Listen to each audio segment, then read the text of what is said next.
This is a very quick video on how to navigate in WebFOCUS Designer.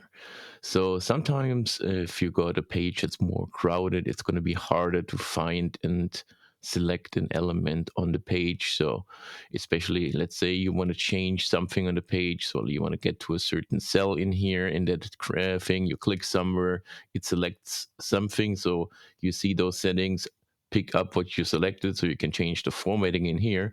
Sometimes on a more crowded page, it's easier not to click on the visible page, but move over to outline. And in outline, you're going to see all the elements. So you can easily, for example, select the reset button and make changes just to the reset button. So instead of navigating somewhere over here, just select the element in here, and you're going to be able to easily in here navigate that specific element. So if, let's say you want to go to the content of the report, but not the tab in here.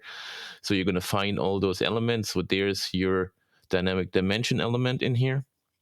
So again, in here, you can delete it as well. You can duplicate it. You can also change the title from in here, which is sometimes easier because if you go in here, so you see the things, you could double click here and change that title in here.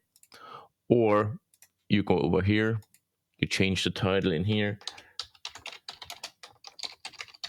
Sometimes easier than working with the elements. So that's the full container. If I want to go to the content of the container, I can click here and I'm going to have the content or the formatting and setting options for that specific element. So going back over here, I can now select that container. So way easier sometimes to navigate than trying to navigate through the page. Again, this is a simple page, so not a big deal, but on more crowded pages, the navigation on the outline is quite handy.